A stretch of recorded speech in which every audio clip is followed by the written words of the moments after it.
the evolution of the defensive backs have gone from game one of the season to where you guys are at now? I think we got our core guys, who's going to be out there. So I think that, the camaraderie that we got, together, and, we gel, a whole lot more better. So, just the experience out there that we have, with each other. So the communication is there, too, so that's key. How have you seen Buddha kind of progress over the season playing alongside him back there?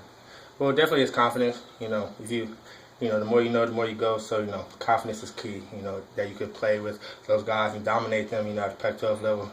And, I think he's, taking that role well, and he's done that. And, it's paid off for him. And did you guys get more comfortable playing together? Obviously, first time playing alongside him for you, too. Definitely, he's got my back out there, and I got his. So, there's a whole lot of things, a whole lot of components out there, that maybe I won't see that he'll see it. He'll let me know, and vice versa. So, out there is, communication. Like I said, communication and the secondary is key. Cause, we're basically, the quarterbacks out there, at safety, we're telling, everybody back there what to do. So, just film and study, if we know, and the whole defense runs. You've really progressed too as a player in your second year. Is confidence a big part of that?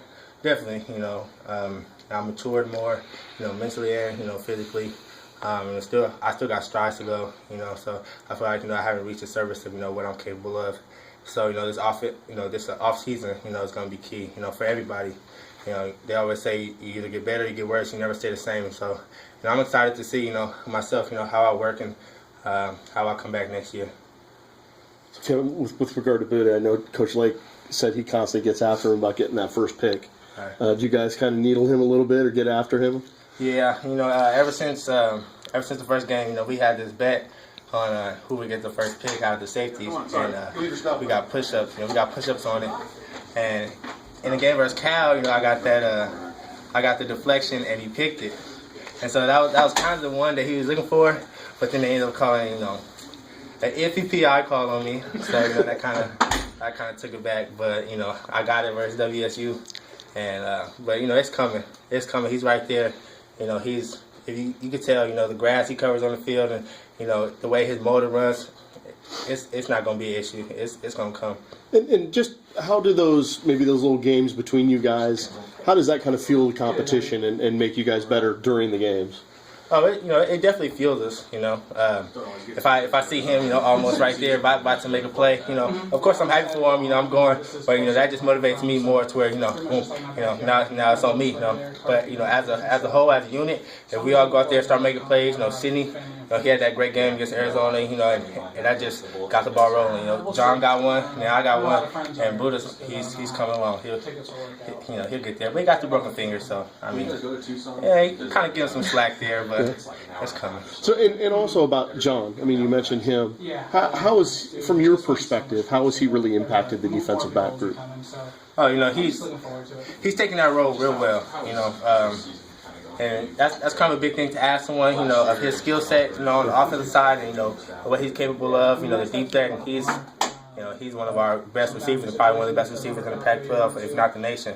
And so, to ask him to come over to defense, he's really stepped up and, taking that role with a good, positive mindset and everything. And, his skill set, speaks for himself, his quickness and everything. And, definitely defensive back, and that's a position where you got to, more mentally. So he's been in the studies and everything. He's my roommate.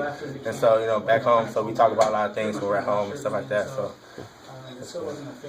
Getting that pick against Wazoo in the Apple Cup, what was that like for you? Well, last year I wasn't able to play in the Apple Cup because, my shoulder had my shoulder surgery. And so that was my first Apple Cup, playing and at Wazoo, and, that type of atmosphere, all the, crowd and, the emotions, and, we know how big of a game that is, to us, especially to them, they're not going to a bowl game. So that was basically their Super Bowl, in essence. So, and, playing for all the Huskies, that have came before me, it's an honor, just going out there and, making my first career interception, as a Husky in that type of atmosphere, I feel proud, and like I said, it's an honor to have that being done. I heard through the grapevine that you had a bet with your dad about you getting a pick. Yeah, what was that about? But my brother, he played wide receiver at UC Davis, and my dad, he wasn't gonna cut his hair until I got a pick and my brother got a touchdown. My brother, he's one of the leading receivers over there, so he been had a touchdown, but it was on me. So and my mom, bugged me about it, and how he's been looking rough, throughout the season. But once I got it, that's my dad, he's a big part of my life. He's been going through a lot lately, so that's one thing I remember instantly. Right when I got it, and when they brought the camera on me, I gave him a little shout out. He could finally get his hair cut. So hopefully he walk around looking fresh for the holidays. Kevin, pass coverage.